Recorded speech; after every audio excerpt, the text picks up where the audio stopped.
जहाँ एक और महाभारत हर एक मनुष्य को धर्म और अधर्म से परिचय कराता है, तो दूसरी ओर अपने कई रहस्यों से मनुष्य को तर्क वितर्क करने पर मजबूर कर देता है। इन अनेकों प्रश्नों में से एक प्रश्न ये है कि महाभारत के उन सारे शक्तिशाली दिव्य अस्त्रों का कुरुक्षेत्र युद्ध के बाद क्या हुआ? क्या उन्हें कहीं छुपा दिया गया? क्या कलयुग में भी वो अस्त्र मौजूद हैं?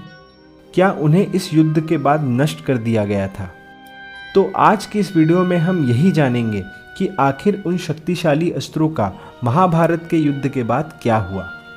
वीडियो शुरू करने से पहले मैं आप सबका धन्यवाद करना चाहूँगा कि आपने हमारी वीडियो और चैनल पर इतना स्नेह दिखाया। आप सभी से निवेदन है कि ऐसे ही अपना प्यार बनाए रखें ताकि हम आपके लिए ऐसे ही वीडियोस लाते रहें। तो आपका वक्त ज़ाया ना करते हुए आइए शुरू करते हैं।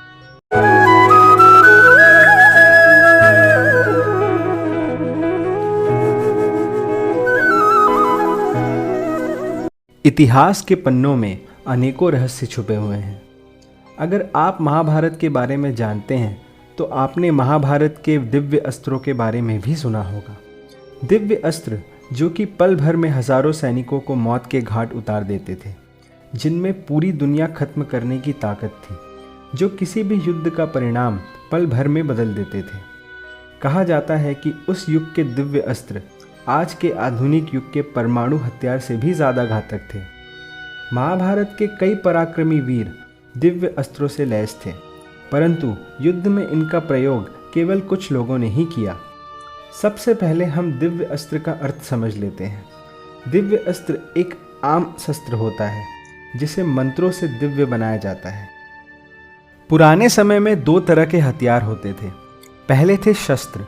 शस्त्र यानी कि सामान्य हथियार जैसे कि धनुष बाण, गदा आदि। दूसरे थे दिव्य अस्त्र, ऐसे शस्त्र जिन्हें मंत्रों से सिद्ध कर शक्तिशाली बनाया जाता था। दिव्य अस्त्र प्राप्त करने के लिए उस अस्त्र के देवता को प्रसन्न करना होता है। आपने तो टीवी सीरियल्स में देखा ही होगा कि कैसे लोग भगवान को प्रसन्न करने के लिए वर्षों घोर तपस्या करते थे।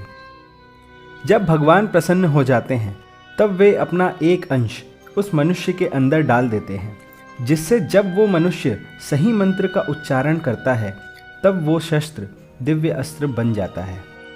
जैसे कि ब्रह्मास्त्र की प्राप्ति भगवान ब्रह्म को प्रसन्न करने से होती है, पशुपतास्त्र की प्राप्ति भगवान शिव को प्रसन्न करने से होती है, वहीं विष्णु भगवान को प्रसन्न करने से वैष्णवास्त्र की प्राप्ति होती है। आगे बढ़ने से पहले आपको कुछ मुख्य दिव्य अस्त्रों के बारे में बता दूं।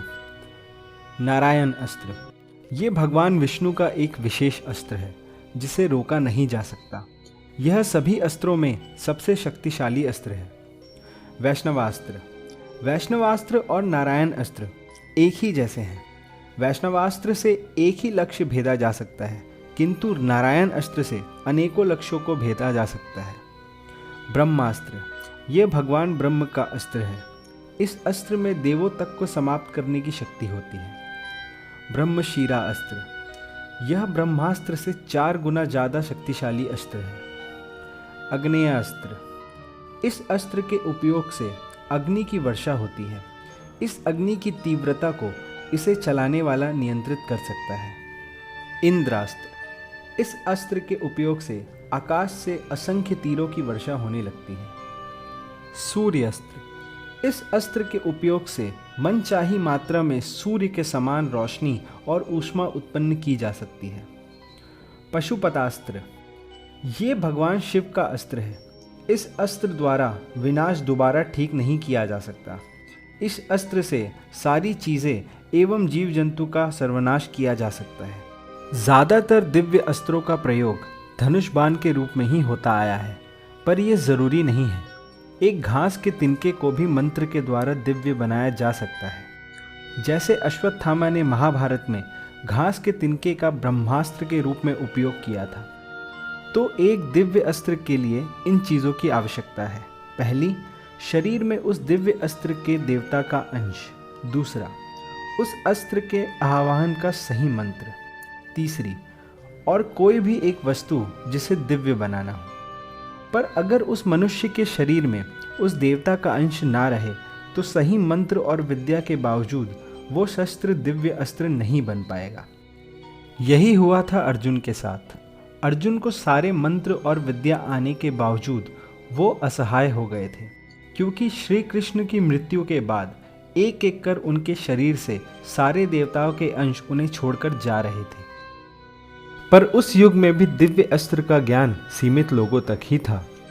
पर कहते हैं ना कि हर चीज का अंत होता है, वैसे ही दिव्य अस्त्र के ज्ञान का भी अंत द्वापर युग के अंत तक हो गया था। पुराने युगों में मनुष्यों की स्मरण करने की क्षमता ज़्यादा थी, इसलिए वो सारी चीज़ें याद कर लेते थे और उन्हें दोबारा याद करने के लिए ज़्यादा कुछ लिखने की आवश्यकता नहीं पड़ती थी। अर्जुन और अश्वत्थामा को छोड़ द्वापर युग में लगभग जिन्हें भी दिव्य अस्त्र का ज्ञान था वे कुरुक्षेत्र के युद्ध में मारे गए।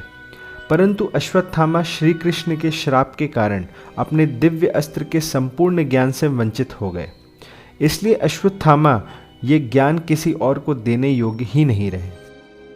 परंतु अर्जुन ने दिव्य अस्त्र का ज्ञान कुरुक्षेत्र के युद्ध के बाद वृषकेतु को प्रदान किया था।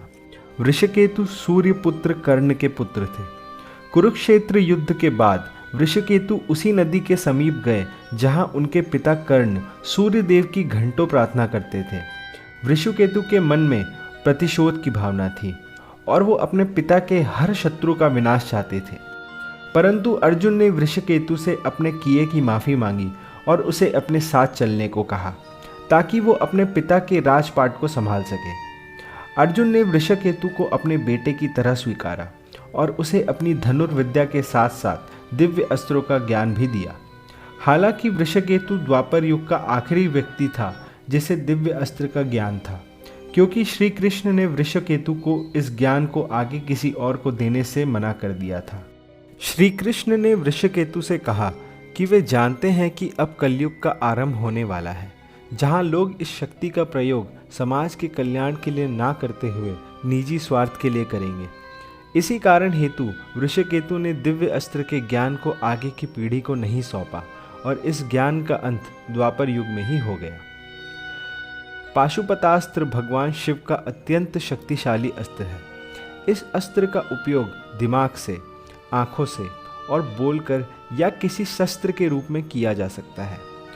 पाशुपतास्त्र में संसार की हर वस्तु एवं जीव जंतु का सर्वनाश करने की शक्ति है। महाभारत में केवल अर्जुन के पास और रामायण में केवल भगवान राम के पास पाशुपतास्त्र था। इस दिव्य अस्त्र का उपयोग करने के लिए एक विशेष मंत्र की आवश्यकता होती है, जिसे अत्यंत एकाग्रता के साथ 6 लाख बार दोहराना होता है। इस दिव्य अस्त्र के आह्वान के लिए उस इंसान को घोर तपस्या करनी होती है। परंतु भगवान शिव ने कलयुग में इस अस्त्र का उपयोग बंद कर रखा है। मनुष्य का इस दिव्य ज्ञान से वंचित रहना ही समाज कल्याणकारी है। आज के युग में अधर्म अपने सर्वोच्च शिखर पर है, जहां स्वार्थ के लिए भाई भाई का दुश्मन बन गया है। हर तरफ सिर्फ हिंसा है। जरा सोचिए, ऐसे में अगर दिव्य अस्त्र किसी के हाथ लग जाता तो भला क्या होता। तो इसी कारणवश इस ज्ञान को कलयुग के प्राणियों से वंचित रखा गया है। तो दोस्तों, आज की वीडियो यहीं ख़त्म होती है। वीडियो अच्छी लगे तो इसे लाइक और शेयर करें, चैनल को सब्सक्राइब करें और साथ ही बेल आइकन भी दबा दें ताकि हम आपके लिए ऐसी ही वीडियोस लाते रहें। धन्यवाद।